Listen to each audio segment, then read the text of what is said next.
そう、このドゥーガルジャパンを立ち上げるっていう時にも私面白い体験があって、ある時ある朝目が覚めたらメールボックスにアランからメールが届いていて、でアランの アメリカの事務局からアメリカ本国のサイトをこうリニューアルしたくて、それをやってほしいっていうふうに依頼が来たんですよね。でアランたちが使っているソフトが、ディビっていうものなので、それで作ってほしいっていうふうに言われて、で私やったことなかったのでかなりちょっと勉強しながら作ったんですけれども、でそれがなんかでも必要になるからやっといた方がいいなっていう予感がしていて、で完成したタイミングで今度はドゥーガルから同じ DB っていうものを使ってドゥーガルジャパンっていうのを作りたいっていう依頼というか連絡が入ったので、なんか何かといえばアランからのドゥーガルっていうそういう流れがあるなっていうふうに今思い出しました。So Saori-san also has this interesting experience that she remembers when she was starting this. She started to have this idea of creating Google Japan, the website and everything. Right at that time, one morning she woke up and she received an email from Alan, and it was asking her. The email was asking her to renew Alan Cohen's American website, and then she had to use this software called Divi, and it was Saori-san's first experience. She had never used this software before, but she had this feeling that it will become handy in the future. It will become necessary in the future. So she had to learn a lot, study a lot to use this software, but she actually did it. And then after that, she got a message from you, and you telling her to wanting to create Google Japan website using the same system. Wow, so it has always been Alan's there and then Google's there. Right. There's something there. I didn't realize that synchronicity. That's interesting. そういうシンクロがあるというのは気づいてなかったですね。興味深いことですね。いや絶対にドゥーガルはアランから何か聞いて私に連絡を依頼というかそういうのをしてきたんだろうなと思って、アランに何か聞いたのって返した時にドゥーガルが何も聞いてないって言ったので、そこもなんかさすがサイキックだなっていうふうには思いました。And back then, Saori-san actually asked you if Alan recommended Saori-san to you or something like that, and you said no. And Saori-san was surprised to hear that, and also and thought, well, you are a psychic because you were able to know this. Well, I also saw proof of how incredibly creative and talented you are. Saori-san, sometimes I wonder, I don't know if you know it, but and I've heard Yuriko-san say it before, but you are incredibly talented at what you do. で、それはですね、沙織さんご自身がとってもクリエイティブで才能が豊かな方だからっていうのももちろんあって、でそれに気づいてらっしゃるのかわからないんですけど、たまに通訳のゆり子も言ってるのを聞きますけれども、本当にもしかしたら気づいてらっしゃるのかもしれないかもしれないと思って繰り返しますけど、本当に今そうされてることに関してクリエイティブだし、才能本当にも大きく持ってるんですよって伝えたいです。すごい褒めてもらえる回ですね、今日は。So today she gets all the praises. As you deserve. The praising. もう受け取る価値があるからですよね。Actually, there was one workshop that we were teaching. I think it was the first time I taught the color certification program. And when it gets to the point where clients have to practice with students, they get really nervous. And they start doubting themselves and they start asking questions. And it was the end of a long 3-day retreat. And I was really tired and my brain just was feeling like a little crazy because I want to make sure the students get it and I can feel that they're nervous. And I of course, become emotional because that's what I do. And Saori created this flow chart, which my brain just doesn't think that way. And when she handed it to me and was like, look, I had this idea, I thought we'd create a flow chart. And immediately my energy relaxed. And I remember seeing each point and it was beautiful and it was well thought out. And I was like, wow, my brain just does not work that way, but this is like perfect. で覚えているのが、カラーの、認定をしていく、そのカラーを見ていくという認定をしていく講座を行っていたときに、3日間の最後、リトリートの最後の最終日の話なんですけれども、もうクライアントさんもごめんなさい、生徒さんたちもクライアント役の人と練習をして、で認定をしていかなきゃいけないっていう最後の日なので、疑問点がたくさん出てきて、質問いっぱいドゥーガルに聞いてきて、生徒さんたちもナーバスになってるし、それも伝わってくるし、もうドゥーガルいっぱいいっぱいの状態になってたんですね。頭の中がいっぱいいっぱいになった時に、沙織さんがじゃあフローチャートを作ってきたよって言って、そのポイントをまとめてくれたんですよね。で、ドゥーガルの脳みそはそういうふうには機能しないので、まさかそういう着眼点があるとはって思ったんですけれども、そのフローチャートを沙織さんがポンと用意してくれたことで、エネルギーが本当にリラックスしたし、一つ一つのポイントが急に見えるようになって、本当に自分はそういうふうな考え方って思いつかないんだけれども、なんて美しくまとめてくれたんだろう、これパーフェクトじゃないかって思ったんですよね。Actually, now it's kind of a joke. Like if I'm overwhelmed about something in our business, we'll go, maybe we should make a flow chart. で今実はこういうジョークを飛ばすことも、今はよくあって、自分の頭の中がいっぱいいっぱいになったら、じゃあフローチャート作ろうかってジョークで言ったりするぐらいですね。もうそれを作った時私も印象的だったのが、なんか私作ったけれども、これはあくまでドゥーガルのコースの資料だから、ドゥーガルの作ったものとしてお客さんに配ろうと思っていて、今まで他のティーチャーの方の時も、自分の方からのアイデアで出したとしても、最終的にはそのティーチャーの方が作ったものとしてお客さんには渡していたんですけど、配ってる最中にドゥーガルが私の名前を出して、これは沙織のアイデアだみたいな風にみんなに言ったのを見て、ネタばらししちゃったみたいな風に思いつつ、本当にすごくなんか関わっている人たちと本当のところで対等で居続けてくれるんだなっていうのをすごい感じたことを今急に思い出しました。So Saori-san also has this impression about that flow chart because she remembers something about it because she has always done this with teachers where she has this some kind of an idea that then she gives it to the teacher and the teacher will give it to the clients as if they have created it. But then you were different. Actually, you told everybody that as you were giving out this flow chart, you were saying, oh, Saori-san created this. It was Saori-san's idea. So it was surprising to Saori-san that you would actually say that. Saori-san thought, oh, you're just giving out all the secrets. But then she also felt that you're very conscious about being equal. Oh, you're gonna make me cry. So I think as a child, so as a gay kid who saw colors around people, who was kind of weird and didn't feel very seen, as an adult, like it's really important for me that everyone feels seen. So if Saori-san makes an amazing flow chart, I want everybody to know that you made the flow chart. If David helped me write the workbook, I want people to know that David helped me write the workbook. When Yuriko's translating is like incredible, everybody should know that Yuriko's translating. It's a hard job. That's really, really important to me. 自分自身、今も泣きそうになってしまいましたけれども、自分自身が子供の時からですね、自分はゲイで色が見えたりする、そしてちょっとおかしな子だというふうに思われてきた中で、自分自身がちゃんと認められてる、認識されてるって思われることってすごく大事だって感じてたんですね。ですので、大人になってからも誰だってみんな自分が認識されてるって、感じられるようにしてあげたいと思って、ですので、沙織さんがその素晴らしいフローチャートを作ってくれたんだよってことはもちろんみんなに知ってほしいし、デイビッドがワークブック作ってくれたって言いたいし、通訳のゆり子がいい通訳をしてくれたらそれをみんなに伝えたいし、そういうことをすごく大事に思ってるんですね。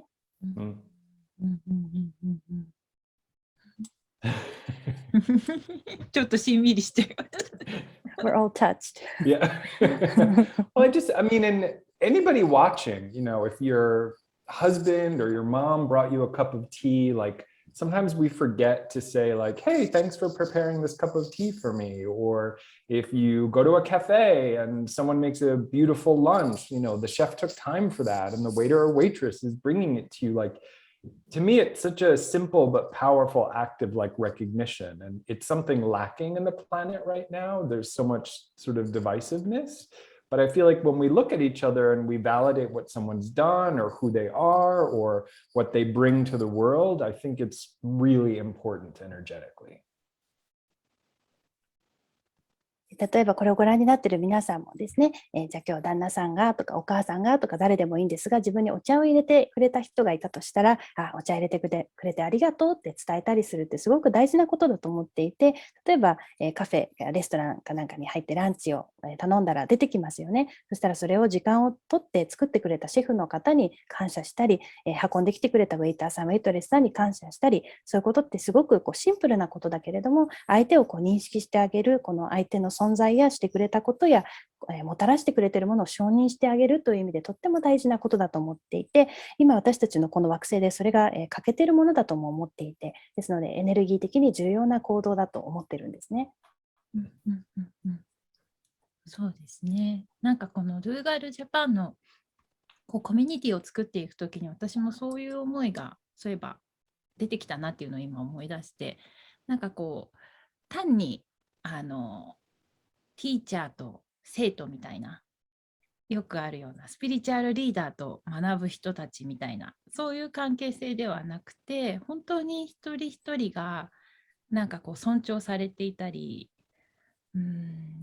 表現し合えるというか、安心してそういう人とのつながりがここのコミュニティを通して広がっていったらいいなみたいな風に思って、ドゥーガルのその一人一人をすごく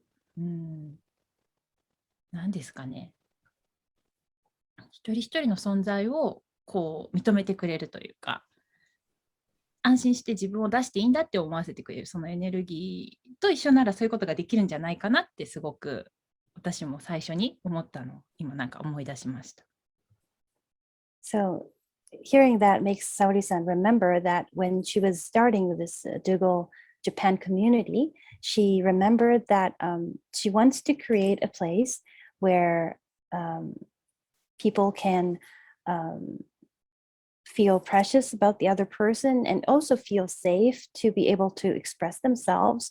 So not being like a teacher-student position, but like that mutual community. And she felt that with you, she will be able to create this and to expand that because she was seeing you. She was noticing you, seeing everybody as an individual. So she remembered that feeling that she will be able to create a space that people would feel safe and to express themselves. That's like my biggest dream in the world. Just to have a community of people that support each other and uplift each other. And even like the idea behind this of like, how do we know each other and what are our strengths? What's it like to be a translator? What's it like to be an event producer and a writer? Like, I just think it's important to see each other. So that is my biggest dream, to be able to have a community like that. それが一番大きな自分の夢でもあって、そういうお互いをサポートし合って持ち上げていけるようなコミュニティを作っていくということですよね。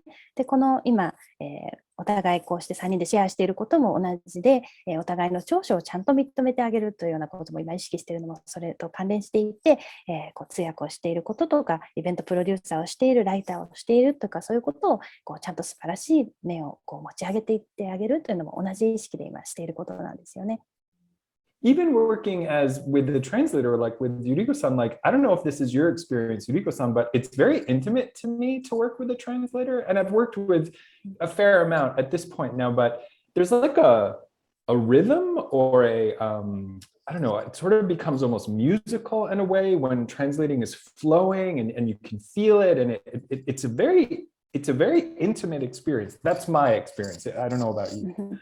Oh, I have the same experience. Yes, Yeah. I totally agree. 今、例えば通訳との関係性というのも、ドゥーガルの体験から話してくれてましたけれども、これはいろんな通訳さんと今までお仕事してきて感じてきたこととしては、とても緊密な、連携した関係をするんですよね。で、リズムがあって音楽的なものがあるんですね。何か流れに乗ってくると本当にどんどん流れていくという、スムーズに流れていくというような不思議な緊密な関係性というのがあって、で通訳のゆり子としてもそういう同じような感覚がやっぱりありますというふうに答えたんですが。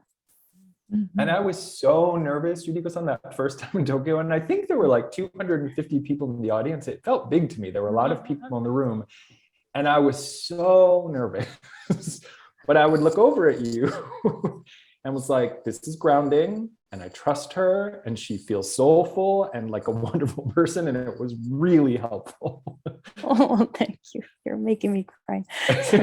本当に日本に初めて来て250人ぐらい多分会場にお客様いたんじゃないかと思うんですけど、本当に大人数来てくれたなというふうに思っていて、自分がナーバスになってた時に隣の通訳を見たらグラウンディングしてる様子だと、この人は信頼できると、魂からのお仕事をしてくれる人だなというふうに感じた時にすごく安心できたという体験がありましたということなんですね。I mean, I will never forget saying to the audience, does anybody have any questions? And not one person raised their hand, which I was not familiar with that being common, that people are shy. And so I just remember thinking in my head, I must be failing miserably. Because in the United States, you say, does anybody have any questions? They raise both hands. 今でも覚えてるんですけど、質問ありますかって初めて日本で聞いたときに誰一人手を挙げなかった時の衝撃ですよね。で、皆さんがシャイでそういう文化じゃないっていうのまだ分からなかったので、一つも手が上がらないっていうのは、アメリカだったらもうこれは大失敗っていうサインになるわけですよね。アメリカだったらもうこぞって両手上げるぐらいでみんな手を上げるはずですから、これは大失敗したと思ったのを覚えています。We literally got in the car that night, and I remember being in the taxi, and I said to David,Did I do a good job? Did that go well? And he said, I'm going to be honest with you, I have no idea. で今でも覚えてるんですけれど、そのイベントが終わってタクシーに乗って帰宅するって時にデイビッドに聞いたんですね。今日のイベントうまくいったのかな、正直に教えてどう思うって言ったら、いや正直言ってどうかわからないよって言われちゃったんですよ。And I appreciated the honest answer. 正直な感想には感謝しましたけどね。デビッド面白い。David was so funny. He said he made that comment. That's literally what he said. 文字通りそう言ったんですよね。It's interesting though, because even in the United States, like different parts of the country, like the audience response is different. I mean, the core of the teaching is always the same, and I'm always myself. But there are adjustments that I have to make just to make everybody feel safe and make everybody feel comfortable. So it's interesting as an intuitive when you're in front of an audience that you have to connect to the aura of the room, the aura of the city, the aura of the event producers. It's a layered process. 興味深いのは、例えばアメリカでも地域によってオーディエンスの反応って違うものなんですね。でもちろん自分自身が基本的に変わらずそこに行ってそのイベントをしていくというのは変わらないんですけれども、微調整はかけていくんですね。その場所によって地域によってより安全で居心地よく皆さんがしていただけるにはどうしたらいいかという調整をかけてはいて、なので直感力を持った私は働き方をしますので、お部屋のオーラとかその都市のオーラとかイベントプロデューサーさんのオーラとかいろんな層になった部分に調整をかけながら行っているんですね。But even with translation, I mean, I don't know if you do this, Yuriko-san, but like if I feel that we're getting towards the end of the day and maybe I'm talking too fast, or maybe you might be tired, or if I'm tired, like I'll feel it and I'll make just like a slight adjustment a little bit. It's like almost changing the temperature of the room. Like, I don't know why, maybe I'm thinking too much. It's because you're an incredible intuitive.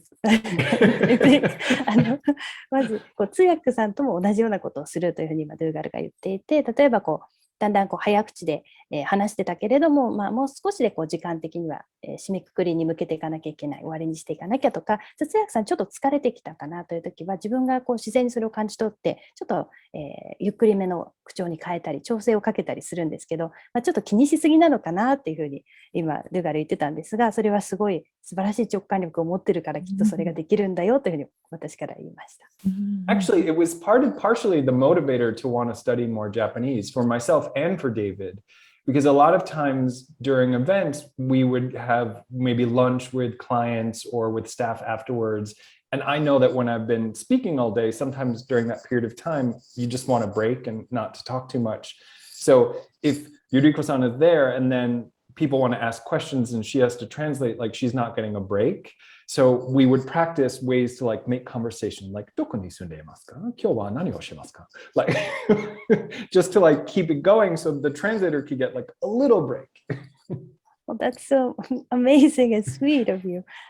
日本語を話すモチベーションにも実はなってくれていて、その通訳の存在というのが、それはなぜかというと、何かこう仕事が終わった後にクライアントさんとかスタッフさんとご飯行きましょうでも、なんでもこう別のお話をするような時間ができてきますよね、イベント終わった後に。で、そういう時に通訳さん休憩必要なんじゃないかなってやっぱり思うわけなんですよね。なので、通訳さんを介さまっても、ちょっと簡単な会話ができるようになっておいたら、通訳さんも休ませてあげられるしなというふうな思いもあって、それで日本語を勉強するモチベーションがそこからも出てきたというのも言えますね。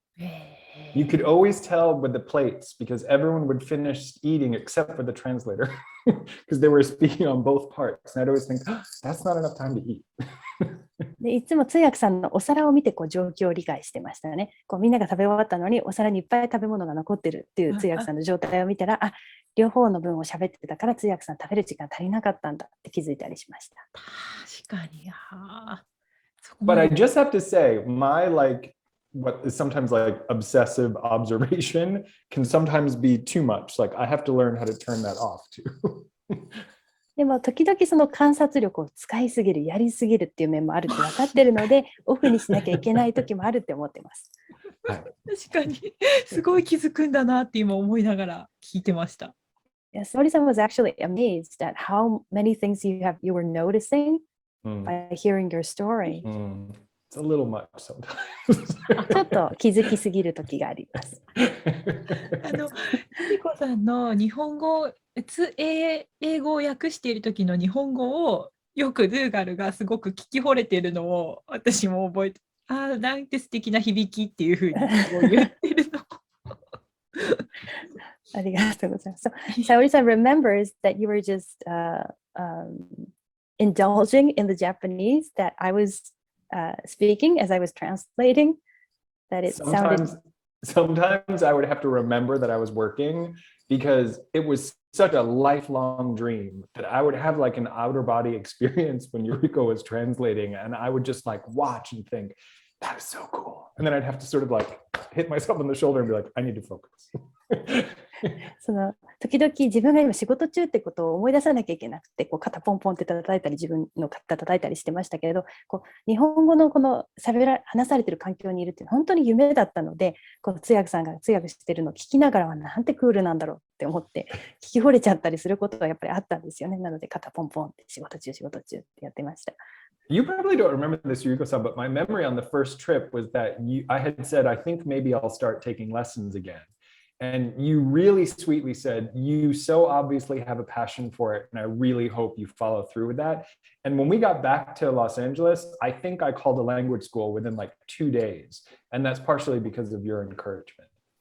Oh, thank you. I'm so, wow, amazing to hear that. その最初の来日の時にすごくこう日本語に関して自分は勉強していきたいなというふうに思いを言った時に、私ちょっと今それ覚えてなかったんですけれども、その通訳ゆり子がですね、じゃあ本当に日本語勉強したいならその情熱あるの感じるから、達成できるといいね、やり遂げられるといいねって言ったそうなんですね。で、それをすごく覚えてて、その応援してくれたことを覚えてたので、帰っても2日以内にはもうレッスン受ける予約したぐらいだったので、その時後押ししてくれてありがとうって言いたいですということです。So happy to hear that. いやもう私も本当初めてゆり子さんが通訳してるのを聞いたの。いつだかどれだかもわからないんですけど、毎回こんな通訳さんいるんだって感動する記憶があります。本当に。この人の通訳はもう本当にすごいっていつも思って、こういう形でなんか一緒にできるようになったことがすごい嬉しいです。なので。はい、私も嬉しいです。ありがとうございます。So Saori-san is, I'm so touched. She doesn't really remember the first time she heard me doing the interpreting work, but she has always been amazed and moved at how I do the interpreting. So she's happy that we're able to collaborate together like this now. How do you do it? どうやってやってるのって聞いてくれてます。There's like shelves in my head that I just pull out, like an English shelf, Japanese shelf. Mm. あの But like if the teacher is speaking in English, are you only listening to that, or is part of your brain already beginning to form how you'll begin translating? Interesting question. 今その通訳のやり方ってどうやってやるのっていう質問がドゥから出て、すごいシンプルに説明しようと思ってタンスの引き出しの英語版の引き出しと日本語用の引き出しを順番に引くんだよって言ったら英語が聞こえてる時に英語だけ聞いてるの？それともその瞬間もう日本語も言葉を選び始めてるのって今聞かれたんですけど、まず英語で答えますけど、 It's like I hear the English, but then at the same time there's a Japanese word forming.And I just and I just put it, physically, like voice it. It's like it's simultaneously happening. It is simultaneous. Okay. Yes. That's extraordinary. Thank you. 同時ですね。私の場合は同時です。英語を聞いてる瞬間にも日本語が出てくるように待機してるのを、あとはタイミングで言葉に出すっていうような感じですね。いろいろな通訳さんによっても違うと思うんですけど。So when you've been translating all day and speaking English and Japanese, when you go back into your family life, like speaking with your husband or with friends, are you still thinking in both languages? Like, do you feel it sort of, does that make sense? It does make sense. 今のドゥガルの質問はちょっと気になるのは、例えば英語日本語ずっと喋ってるような通訳の状態から、じゃあ普通の日常生活に一旦戻ったって時に、家族がみんな日本語だけ喋るってなる状況だとします。そしたら英語がまだ残ってたりするのっていう質問ですね。日本語だけっていうのに切り替えられるのっていう質問ですが、so I think because I grew up with both languages, I have this it's like I can pull the curtain for English, for Japanese. It's I guess it's up to me. I can just kind of, it's hard to explain. It's like if I could explain in colors, like, I would use red and blue at the same time, but then I just choose to just use blue for a while or just use red for a while. And it just feels different. It doesn't feel strange or anything. I just make the choice or I can mix them. That's so cool. Thank you. その今、ドゥーガルの例え、体験に少し近づけようと思って説明してみましたけど、赤と青を使って何かをしてたのを、じゃあこの後は赤だけにしてみようとか青だけにしてみようというふうにカーテンを引く感じっていうふうに言ったんですけど、じゃあ赤のカーテンちょっと今閉めといて青だけ使おうとか、なので変な感じは全然しなくて、ただ自分で選ぶだけっていうようなそういう感覚なのかなってちょっと頑張って説明してみました。Because when I'm in Japan for a long period of time, and of course I only speak a little bit of Japanese, but I would FaceTime my sister and she would say that I would sound different while she was speaking. Like she would talk and I'd be like, and I'd have a response where I'd go, hey, and she'd be like, what are you doing? And I didn't notice I was doing it. ドゥーガル自身が例えば日本に長期滞在してお姉さんとフェイスタイムLINE みたいなアプリでつながったりしたときに、英語の話し方がおかしくなってるってよく言われたものなんですよね。その日本に滞在したとき、その期間だけで、お返事するときに日本語流でうんって言ってたり、びっくりしたらへーって言ってたりして、お姉さんになんでそういう反応の仕方なのって言われたりしてたんですよね。David says that my personality changes a little bit when we go to Japan, and he said it's only in Japan. He was like, something about you, and all the time he'll like stare at me, and he's like, something about you when you're here. He's like, I really feel the past life. He's like, I can feel it like waking up. It's interesting. デイビッドが言うには、ドゥーガルが日本に来た時だけ何か人格変わるっていうふうに言ってて、他の国だとこれ起こらないんですよね。日本だけそうで、絶対何か過去性の何かでしょうっていうふうにデイビッドは言ってるんです。何かが目覚めてるんだろうねって言われますね。あ、すいません。そろそろあれかな？じゃあ、結構楽しくずっと喋っちゃう。まだまだ話したいけど。We were having so much fun, so we went a bit over time. これどうやって永遠と喋れちゃうから、どうやって終わらせたらいいんだろう。そういうわけでどういうSo how should we make this towards going to conclusion, because we're just having so much fun.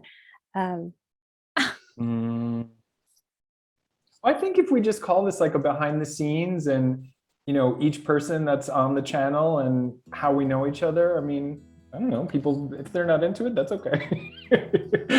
まあ興味があったら見て、ドゥーガルも楽しかったですし、and we had fun too、興味があったら見てくださいみたいな感じでいいんじゃないですかっていうふうにドゥーガルが言ってますが、こううまくまとめたりしなくても、ああ、そうですよね。背景ではこういうことが起こってますみたいな感じで。As always これからチンマルと富士山のホテルに泊まりに行くんです。So today, after this recording, Saori-san will go to Mount Fuji、to stay a night with Chinmaru. Oh, how much fun! I want to go. Where are you staying? どこに泊まるんですか？